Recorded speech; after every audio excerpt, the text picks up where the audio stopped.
morning students, how are you? Good. So what we done right here in the last class? What is done? Yes, you will be telling methods of separation. Yes, everyone knows, remember? So now in this class we will be starting with a new chapter in science, that is living creatures exploring their characteristics. Page number, open your page number 183. Everyone ready? Okay. So we will be starting with chapter number 10, creatures. So we are aware, हमें पता है we have living things and non-living things. ठीक है? So non-living things have their own characteristics and living things have their own different characteristics. So in this chapter, हम इस chapter में living creatures मतलब living things के characteristics को explore करेंगे. For example movement, respiration, वो कैसे मूव करके एक प्लेस से दूसरी प्लेस पे जाते हैं, अपने फूड को सर्च करते हैं. एनिमल्स के केस में ह्यूमन बीइंग अपना फूड खुद प्रिपेयर करते हैं. रेस्पिरेशन कैसे होता है उनका, उनके बॉडी सिस्टम कैसे वर्क करते हैं, रिप्रोडक्टिव सिस्टम, एवरीथिंग जो है it will be covered in this chapter. Basically हम लोग यहाँ पे लिविंग क्रिएचर्स के मेन कैरेक्टरिस्टिक्स के बारे में बात करेंगे. और आपको ये पता है, जब आपका ये साइंस का चैप्टर कोई भी स्टार्ट होता है उससे पहले वो छोटी सी एक केस स्टडी या स्टोरी फॉर्म करते हैं, सो दैट आप लोगों को थोड़ा आइडिया हो कि इस चैप्टर में what we all have to learn about, हमें exactly करना क्या है इस चैप्टर में, और इस चैप्टर में कंटेंट और टॉपिक्स किस चीज से रिलेटेड होंगे. तो रेडी हैं आप सब? Very good. तो हम स्टार्ट करते हैं chapter number 10, living creatures exploring there characteristics. तो वो क्या कह रहे हैं, they have given one short story, और वो हमेशा इन्होंने बुक में इतना इंटरेस्टिंग किया हुआ है कि जो भी चैप्टर स्टार्ट होता है उससे पहले they start with small story, small case, so that students get interested and they get aware. आप लोगों को थोड़ा सा इंटरेस्ट या अवेयरनेस आ जाए कि हमने इस चैप्टर में आगे क्या करना है. ठीक है? तो अवधि एंड आयुष दो बच्चे हैं, दोनों फ्रेंड्स हैं. They go for morning walk, nature walk के लिए या मॉर्निंग वॉक के लिए वो जाते हैं मॉर्निंग में अपने पेरेंट्स के साथ. अवधि क्या नोटिस करती है? अवधि notices some shells and tries to. Shells क्या होते हैं? जैसे बीच के पास या कुछ शंख टाइप, और वो ज्यादातर आपको बीचेस के पास मिलते हैं, बट वैसे भी बच्चों ने वो कलेक्ट करके रखे होते हैं. तो अवधि को थोड़े शेल्स जो है अपने पास मिलते हैं और वो उनको इकट्ठा करके अपने पास रखती है. And her mother advises her not to do so and explains that the shell could be home to living snail and is actually a part of it, even moving. Could you have a living being inside? अच्छा, वो उसकी mother कहती है कि ये shells यहाँ पे पड़े हुए हैं, इनको उठाओ मत या इनको लेके मत जाओ, क्योंकि ये किसी लिविंग क्रिएचर का होम हो सकता है. लाइक वो लिविंग क्रिएचर जो भी है, जैसे स्नेल है, स्नेल होता है ना रेप्टाइल टाइप, वो उससे उस शेल से that living creatures can create their home, और कोई भी कैरेक्टरिस्टिक की वजह से वो उसको यूज कर सकते हैं. ठीक है? Later that day in the school Avadhi and Ayush are share their incident with their friends. बाद में दोनों बच्चों ने अपने स्कूल में ये इंसिडेंट अपने फ्रेंड्स के साथ शेयर किया. तो उनको क्या पता चला, और उन्होंने अपनी टीचर से भी पूछा कि कैसे हमारी मदर ने लाइक शेल्स यूज करने से हमें मना किया, और उन्होंने बोला कि ये शेल्स आप मत यूज करो, वो किसी लिविंग क्रिएचर का होम भी हो सकता है. तो टीचर ने क्या कहा कि ठीक है, लाइक जो भी मूविंग बॉडी है या कोई एनिमल है, how the shell which is not even moving, जो शेल चल भी नहीं रहा, जो नॉन लिविंग थिंग है, वो किसी के लिए कैसे काम आ सकता है, वो कैसे किसी बॉडी, किसी लिविंग क्रिएचर का बॉडी पार्ट हो सकता है. The teacher initiates a discussion in the class on living and non living thing. तो टीचर ने क्या कहा कि हम लिविंग और नॉन लिविंग थिंग के बारे में, उनके कैरेक्टरिस्टिक्स के बारे में इस क्लास में जानेंगे. That what is the difference between living and non living. ये तो आप लोगों को भी पता है कि what is living creature and what is non living thing. Non living things are like just furniture, the pen. Living creatures are like just we human beings, animals, plants are also considered as living creatures. तो teacher ने कहा कि ठीक है, हम आज आपको इतनी क्यूरोसिटी हो रही है तो हम इनके कैरेक्टरिस्टिक्स के बारे में, ज्यादा लिविंग बीइंग्स के कैरेक्टरिस्टिक्स के बारे में हम लोग बात करेंगे. So turn the page और हम इसमें चैप्टर में देखते हैं कि what are the main characteristics of living creatures. Okay, let us record we are surrounded by numerous things. हमारे आसपास बहुत सारी चीजें हैं. Just look around in your classroom and you may find some examples. कुछ भी आप अपने आसपास चीजें देखो और आपको दिख सकता है कि हमारे आसपास कौन सी ऐसी चीजें हैं जिनको हम देख के उनके बारे में लिख सकते हैं. The book that you are reading or the pigeon near the window. List them in table 10.1 and identify each of them as living or non-living thing on the basis of your understanding in column 2. Write reasons for grouping them as living or non-living in column 3. Okay. एक table बना हुआ आपकी book में और उसमें बोला गया है living beings and non living things in our surrounding. हमारे आसपास जितने भी लिविंग बीइंग्स हैं, जितने भी नॉन लिविंग बीइंग्स हैं, हमारे आसपास जितने भी लिविंग बीइंग्स हैं और नॉन लिविंग बीइंग्स हैं, उनके कैरेक्टरिस्टिक्स के बारे में हमें पता लगाना है. ठीक है. अब उन्होंने पेंसिल, बुक, पिजन, कार, कुछ भी ऐसी सराउंडिंग्स, कोई जरूरी नहीं है कि आप ये चीज लिखो. आप अपनी क्लासरूम में, अपने घर में, अपने सराउंडिंग्स में जो चीजें आसपास देख रहे हो उनकी लिस्ट बनाओ और उनको लिविंग और नॉन लिविंग के अंदर कैटेगराइज करो और रीजन लिखो.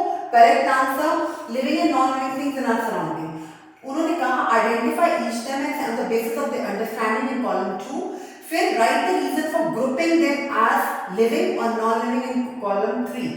Okay, reason for the correct answer. उन्होंने 4 कॉलम बनाए. कुछ 5 to 6 चीजों के नाम लिखो, लिविंग और नॉन लिविंग. फिर उनको कॉलम 2 में लिविंग और नॉन लिविंग की कैटेगराइज करो कि ये लिविंग में आता है या नॉन लिविंग में. उसके बाद रीजन दो कि ये लिविंग और नॉन लिविंग में क्यों आता है और अगर आपका आंसर करेक्ट है तो क्यों करेक्ट है. तो ऐसे एक आपकी रिकॉर्डिंग तैयार हो गई जो आप क्लास में डिस्कशन कर सकते हो या अपनी अंडरस्टैंडिंग के लिए बना सकते हो. उसके बाद what sets the living apart from non living.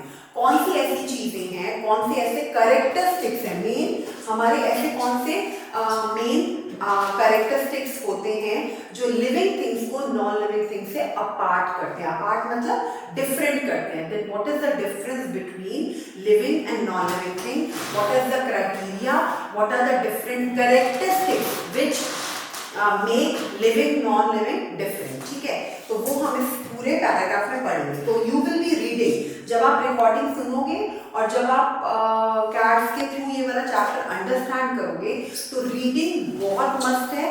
और कैट्स से भी रिक्वेस्ट है कि जो भी, क्योंकि अब इस टाइम पे इनकी एक्टिविटी से ज़्यादा put emphasis on the reading, specially in science and English.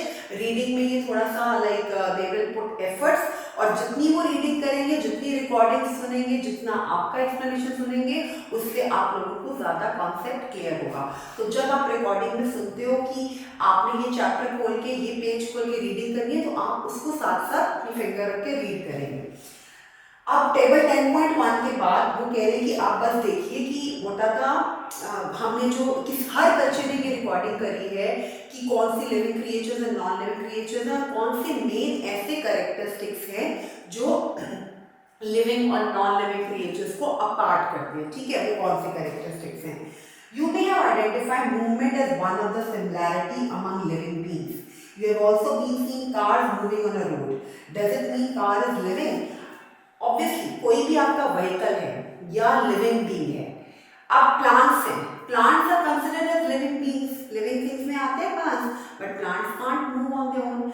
In the same way human beings are living beings, animals और creatures are living things. They can move on their own, but vehicles they are non living things. Like car, bus जो हमारे vehicles हैं, they are considered as non-living thing, but they move. So how we going to apart? मतलब हम ऐसी कौन सी चीजें main characteristics रखें जिससे हम ये कह सकें कि ये लिविंग थिंग्स में आती है कैटेगरी और ये नॉन लिविंग थिंग्स में आती है. तो हमने ऐसे कैसे कैटेगराइजेशन करना है on the basis of their main characteristics. तो वो we are going to understand one by one in this chapter कि कौन कौन सी ऐसी मेन स्पेशलिटी है, मेन ऐसी कैरेक्टरिस्टिक्स हैं जिससे हम दोनों चीजों को अपार्ट कर सकते हैं.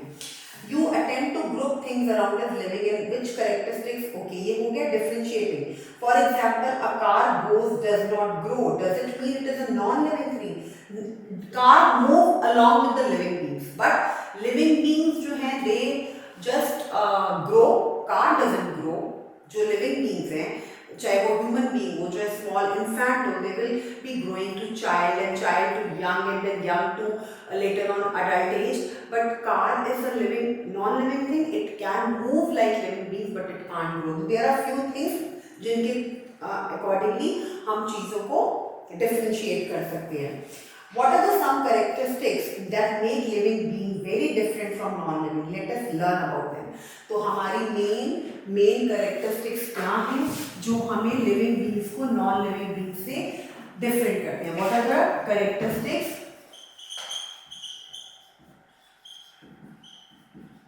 What are the different characteristics? This we will be learning one by one. So we consider first characteristic is movement. पहली characteristics क्या आएगी? Movement. Okay? पहली characteristics क्या है? Movement. One of the characteristics to differentiate between living और non-living के बीच में differentiate करने के लिए living and non-living का सबसे पहला कैरेक्टरिस्टिक जो उनको अपार्ट करता है, जो उनको डिफरेंट करता है, सबसे पहला है movement. Okay, to differentiate between living and let 5 things around that can move on their own. अपने आसपास कैट्स को क्लास में बताइए कि कौन सी ऐसी 5 चीजें जो मूव करती हैं और जो नहीं करती. दैट इज वेरी इजी, आप कर सकते हो.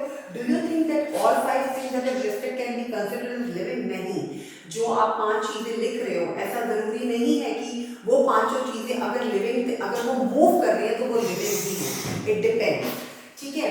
उसके बाद however unlike animals, plants do not move from one place to another, do you consider them as living? वही जैसे मैंने आपको पहले एग्जांपल दिया है, एनिमल्स मूव नहीं करते, एनिमल्स मूव करते हैं, प्लांट्स नहीं करते. ह्यूमन बीइंग मूव करते हैं, प्लांट्स नहीं करते. तो कुछ चीजें ऐसी हैं जिसके थ्रू हम ये बोल सकते हैं कि हाँ जी, there is a difference between living and non living. Even though plants do not move from one place to another, they do not show the types of movement. Opening of flower is one of the example of movement in plants. Now आप book में एक picture देख रहे हो, plants move नहीं करते, but flowers में कुछ कैरेक्टरिस्टिक्स होती हैं जिससे flowers open and close. There is special characteristics in one of the flower which is called Drosera. कुछ अलग अलग फ्लावर्स और अलग अलग प्लांट्स के अपने एक स्पेशल कैरेक्टरिस्टिक्स होते हैं. Though they do not move from one place to another, एक प्लेस से दूसरी प्लेस पे वो मूव तो नहीं करते, बट कुछ ऐसे कैरेक्टरिस्टिक्स कुछ प्लांट्स और फ्लावर्स में होते हैं which shows there movement, like opening of flower, flower का ओपन होना. ठीक है. और वो कौन सा फ्लावर है? Drosera, DROSERA, Drosera. While opening of flower is one of the example, another example of movement in plant is seen in insectivorous plants. Dependent on the एक प्लांट होता है, हमने क्लास 5 में भी पढ़ा है, insectivorous plants which feed on insects for their growth.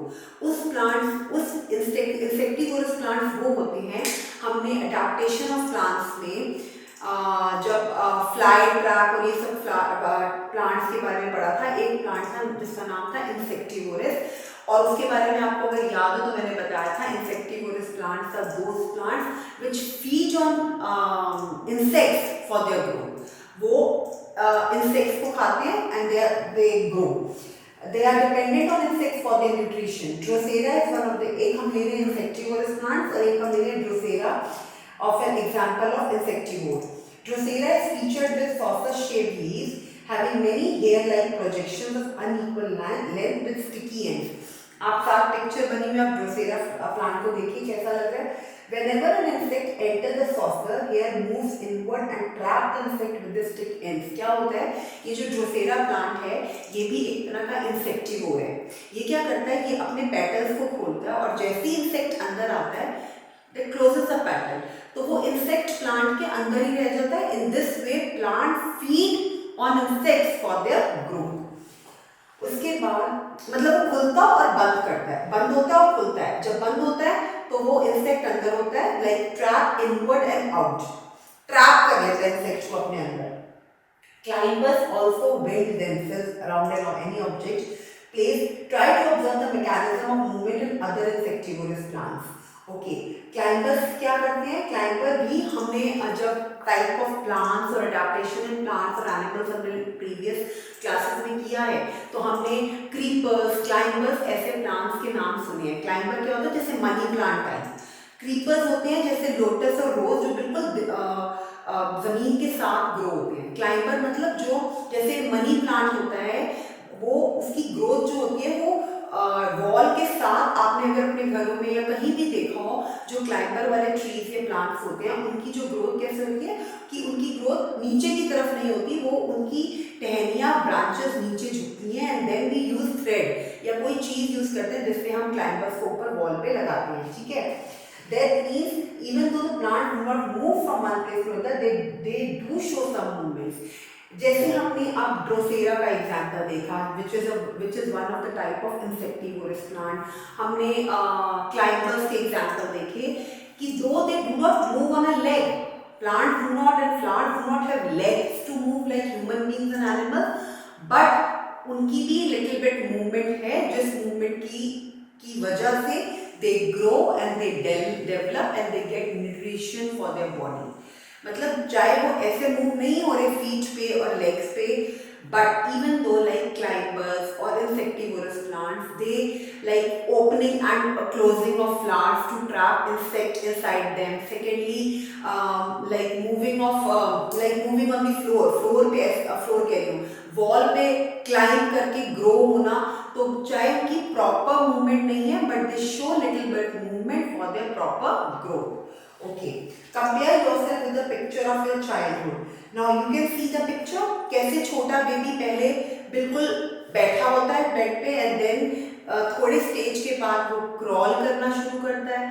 Crawl करने के बाद वो कोई चीज़ों को होल्ड कर करके धीरे धीरे चलता है and then without holding anything it moves swiftly, he और she move swiftly on the floor.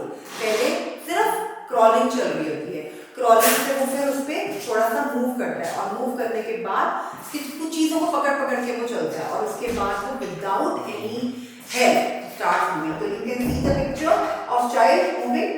Now come to page 186. 4 years ago. No, because you have become larger in size. This is due to growth in your body. अच्छा, movement हुई and second characteristic is growth. Second characteristic is growth. First character is movement and second characteristic is growth in your body. Plants and other living beings also grow. Plants और दूसरे जो living beings हैं वो grow करते हैं. Can we consider growth as characteristics of living beings? हम growth को एक characteristics ले सकते हैं, बिल्कुल. ग्रोथ किससे होती है? न्यूट्रिशन से. ग्रोथ किससे होती है? बॉडी में न्यूट्रिशन से. जितना बॉडी को न्यूट्रिशन मिलेगा उतनी आपकी बॉडी की ग्रोथ होगी. जितना बॉडी में न्यूट्रिशन मिलेगा उतनी ग्रोथ होगी. For the growth and development list 5 beings for that require food to grow. ऐसी 5 लिविंग बीइंग्स बताइए जिनको फूड चाहिए या न्यूट्रिशन चाहिए for their upliftment, for their growth. Now think of a process without which we can not live. कौन सा ऐसा, अब बिना नीचे बुक में देखे, बिना बुक से आइडिया लिए, प्लीज ऐसा प्रोसेस बताइए कैट्स को क्लास में कि जिस प्रोसेस से आप अपना जिस प्रोसेस के बिना you can't survive, living beings can not survive. कौन सा ऐसा प्रोसेस है? Now think a process without. Okay, count the number of breaths you take per minute after a normal walk, after a run, after a few steps. Record the data and observe. Do you notice any difference in the number of breaths after each situation? Do you notice the process of breathing in animals? In animals like dogs, cats, cows and buffaloes, notice the movement of their abdomen while they are taking rest. Oh, very nice. वो कह रहे हैं जितने living creatures हैं like dogs, cats, cows, buffaloes, animals हैं, आप उनकी जो है उनका नोटिस करो. एब्डोमेन मतलब पेज का नीचे का पोर्शन, एब्डोमेन की वो सांस जब लेते हैं तो एब्डोमेन कैसे हिलता है. देखा है आपने कहीं? डॉग जब बहुत तेज भागता है या डॉग बैठा होता है तो उनका एब्डोमेन देखा कितनी तेज से देख दिया, उनकी आवाज आ रही होती है ब्रीदिंग की. जो एनिमल्स होते हैं तो नोटिस करो कि उनकी ब्रीदिंग कितनी तेज होती है और उसकी आवाज कितनी तेज होती है. In the process of breathing when we inhale, जब हम ब्रीथ करते हैं and we inhale through our nose, air moves outside to inside our body. When we breathe out the air moves from inside our body to outside. सबको पता है जब भी inhale करते हैं एयर हमारी बॉडी में बाहर से अंदर जाती है और जब हम एक्सहेल करते हैं तो एयर हमारी बॉडी के अंदर से बाहर जाती है. ठीक है. This process is called respiration. क्या बोलते हैं इस प्रोसेस को? रेस्पिरेशन। क्या बोलते हैं? Respiration. This process is called respiration. Respiration में क्या होता है? Do plant also respire? Yes, there are tiny pores called, हमने पहले प्रीवियस क्लासेस में पढ़ा हुआ है कि plants, living beings, human beings तो रेस्पायर करते ही हैं, ब्रीदिंग के लिए दे सांस लेते हैं। प्लांट्स भी रेस्पायर करते हैं। कैसे? Through the tiny pores on leaves. Leaves में ना छोटे छोटे पोर्स होते हैं, जो मैंने स्टार्टिंग में जब स्ट्रक्चर ऑफ लीफ पढ़ाया हुआ है तब भी मैंने आपको लीफ दिखा के उसके टाइनी पोर्स दिखाए थे। वो जो छोटे छोटे पोर्स होते हैं उनको बोलते हैं स्टोमेटा। क्या बोलते हैं? स्टोमेटा, जिसके थ्रू लीव्स ब्रीद करती है। उस स्टोमेटा के थ्रू लीव्स प्लांट्स में एयर प्लांट में जाता है। एयर प्लांट में एयर जो है ब्रीदिंग होती है प्लांट की through leaves. Okay, on the surface of leaves, these pores help plants in taking air in and out. ये जो pores हैं ये plants को help करते हैं air को breathe in करने में और breathe out करने में। Interact with senior students in your school and request that they can demonstrate stomata using, okay, all living beings respire. जितने भी living beings हैं वो क्या करते हैं? respire करते हैं। respire means सांस लेते हैं for their survival. All living beings respire. Okay. Have you noticed white patches forming on shirts around the armpit during summers? अच्छा, क्या होता है? आप बच्चों के केस में, या बच्चे नहीं, आप लोगों की एज में नहीं, बट थोड़े से जब बड़े हो जाते हो एडल्ट्स में, आपने देखा है कि आपके आर्म पीट पे, अंडर द आर्म्स पैचेस बन जाते हैं क्लोथ्स में। वो पैचेस क्या होते हैं? That is a sweat, and that sweat is coming in the form of, so water is coming from your body, water is coming out from your body in the form of sweat. water जो है आपकी body से बाहर आ रहा है sweating की process में। these patches are formed due to sweat. The sweat consists of water and salts removed by the body as waste product. Removal of waste product from the body is called excretion. excretion. अब आप कहोगे ma'am ये सारे terms हम क्यों जान रहे हैं? हम ये टर्म्स इसलिए जान रहे हैं because these terms are meant in the characteristics of living creatures. हम ये टर्म्स इसलिए जान रहे हैं क्योंकि यही चार टर्म्स हैं, यही टर्म्स हैं जो हम एक एक करके सीख रहे हैं, which are very very important characteristics या फीचर्स कहोगे लिविंग बींग्स के। ये क्या है?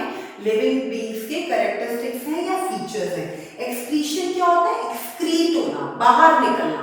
हमारी बॉडी का waste in the form of stool, जो हम टॉयलेट जाते हैं, in the form of urine, जो हम टॉयलेट के लिए जाते हैं, in the form of sweat, जो हमें पसीना आता है। हमारी बॉडी का सारा वेस्ट रिमूव होता है in the form of sweat, in the form of urine, in the form of toilet which we go. So that process is called excretion. Excrete होना, बाहर निकलना। Do you know the plants also excrete? You may notice plants excrete excess water and minerals in the form of small droplets from the leaves. Plants भी excrete. Excretion, respiration, growth, movement सिर्फ animals और human beings में ना होके plants में भी हैं। जितने हमने अभी तक फीचर्स या कैरेक्टरिस्टिक्स देखे हैं वो लिविंग क्रिएचर्स के हैं। तो लिविंग क्रिएचर्स में ये सारे मेन फीचर्स या कैरेक्टरिस्टिक्स होते हैं। मूवमेंट एनिमल्स में आपको मैंने ड्रोसेरा का एग्जांपल दिया, इंसेक्टिवोरस का एग्जांपल दिया। ग्रोथ और न्यूट्रिशन के लिए मैंने एनिमल्स और प्लांट्स का एग्जांपल दिया, ह्यूमन बींग्स का एग्जांपल दिया। रेस्पिरेशन प्लांट्स में होती है, एनिमल्स और ह्यूमन बींग्स तो रेस्पायर करते ही हैं। प्लांट्स रेस्पायर करते हैं through tiny pores on the surface of leaves and that tiny pores are called stomata. That tiny pores are called stomata. उसके बाद हमने किया एक्सक्रीशन। हमने क्या किया? एक्सक्रीशन। एक्सक्रीशन का मतलब है removal of waste from the body. हमारी बॉडी से जो वेस्ट निकलता है in the form of sweat, that is called excretion. और प्लांट्स में भी एक्सक्रीशन होता है। प्लांट्स में एक्सक्रीशन कैसे होता है?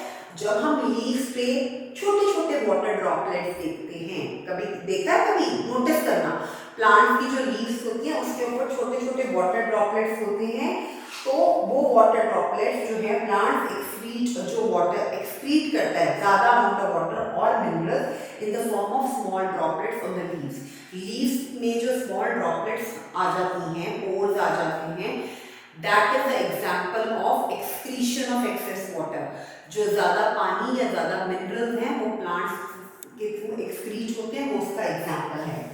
All living beings excrete. So all living beings excrete. Let us take another characteristics. What is your reaction if you unexpectedly step on sharp objects such as stone? Okay, हमने previous chapters में पढ़ा है how to respond to stimulus, right? जिनको हम बोलते हैं reflex actions। मतलब हम जैसे कोई हॉट पैन टच कर दें, हमारा हाथ आयन पे लग जाए, बहुत ज़्यादा हेडलाइट्स बिल्कुल हमारे सामने आ जाए, हमारी आईज ब्लिंक होती है, these are called reflex action, और जिनको हम कहते हैं रिस्पॉन्ड टू स्टिमुलाई। ये भी लिविंग बीइंग्स का एक कैरेक्टरिस्टिक्स है। व्हाइल वॉकिंग विदाउट शूज और एक्सीडेंटली, आप जब शूज के बिना चल रहे हो, कोई लाइक शार्प ऑब्जेक्ट आपके पैर के नीचे लग गया है, या आप हॉट कप ऑफ टी को एकदम से टच कर लेते हो, या stepping on a thorn and touching a hot object are stimuli, ठीक है। Anything or any event that prompts living things, कोई भी ऐसी चीज जो आपको बिल्कुल प्रॉम्प्ट कर रही है, जिसको टच करके या जिसको फील करके आप एकदम से you step them out, like आप एकदम से हाथ हटा लेते हो, these are called reflex action, जो हम ऑलरेडी काफी टॉपिक्स में कवर कर चुके हैं। और उन जो ये रिफ्लेक्स एक्शन होते हैं उनको बोलते हैं स्टिमुलाई। क्या बोलते हैं? स्टिमुलाई, मतलब respond to stimuli is called stimulus. उनको क्या बोलते हैं? फिफ्थ वन है स्टिमुलस। ये भी लिविंग बीइंग्स का एक कैरेक्टरिस्टिक्स है, in which we respond to stimulus. मतलब जो चीज हमें एक्सेप्टेबल नहीं है, जो चीजें जैसे like putting the feet on sharp object, या touching any hot cup of tea, या कोई भी एक्सीडेंटली आयरन हॉट टच हो गई, तो आपका वो बॉडी जो है इस तरह से, मतलब वो एक्शन जो आपका हुआ वो अभी ब्रेन ने रिस्पॉन्ड भी नहीं किया, और आपका एकदम से you remove that hand, you remove that feet, और एकदम से आप, या आपको कोई पिंच करे, एकदम से you remove your arm, you remove your hand, this is your, these are things are called stimulus, जिसका आपका, जिस पर आप प्रॉम्प्टली इफेक्ट करते हो, प्रॉम्प्टली अपना एक वो देते हो अपना, मतलब जो that is called respond to stimulus, एकदम से आपका एक्शन होता है, these are called reflex actions जो हमने पढ़े हैं। Like 3 stimuli plural of instant response to them, मतलब stimulus is called instant response। इसका क्या मतलब होता है? एकदम से response, instant response, okay? जो बिल्कुल spontaneous response होता है हमारा, that is called stimulus। Do plants also respond to stimuli? Yes, plants में भी एग्जाम्पल है कि वो स्टिमुलाई को इंस्टेंट रिस्पॉन्स कैसे करते हैं। Yes, plants also respond to stimuli. For example, touch me not, mimosa, छुई हुई, ये जो प्लांट्स के नाम हैं, प्लांट्स का एक नाम है टच मी नॉट, बिकॉज उस प्लांट में क्या होता है, whenever you touch that plant, उनकी लीव्स अपने आप फोल्ड होना शुरू हो जाती हैं। You will see how beautiful it looks. These plants are very rare to see. ये बहुत कम दिखते हैं, but these are called छुई हुई plants and touch me not. उसमें क्या होता है, when you touch, when any person touch that plant or a leaf, वो fold होना शुरू हो जाती है, like वो एक reaction है to stimulus। तो हम ये भी पता चल रहा है कि how living beings respond to stimuli, मतलब एकदम से exact उनका action क्या होता है when they respond to any stimuli। They have given the example. Have you observed that certain plants fold their leaves after sunset, especially the leaves of certain plants facing each other tend to come together. This can be observed in the sleeping leaves of amla. All living beings respond to, so इससे few examples से they want to tell you that the main characteristics of living creatures, जितने हमने इस class में अभी तक कुछ characteristics या फीचर्स बताए हैं लिविंग बीइंग्स के, उसमें एक मेन कैरेक्टरिस्टिक्स भी है कि हाउ ऑल लिविंग बीइंग्स, जितने भी लिविंग क्रिएचर्स हैं, एनिमल्स हो, प्लांट्स हो, ह्यूमन बीइंग्स हो, they all respond to stimuli. Stimuli जो है ना, प्लूरल है स्टिमुलस का, मतलब यही है instant reaction. Find few more plants. अब आपको ये जो है, इसके अलावा कुछ और प्लांट्स और एनिमल्स और प्लांट्स के एग्जाम्पल बता सकते हो कैट्स को, या ऑब्जर्व कर सकते हो जो इस तरह के प्लांट्स हो जो इंस्टेंट रिस्पॉन्स करें या जो रिस्पॉन्ड करें स्टिमुलाई को। नेक्स्ट क्लास में we will start with new feature जिसका पूरा चैप्टर आपने क्लास 5 में पढ़ा हुआ है, that is reproduction in plants.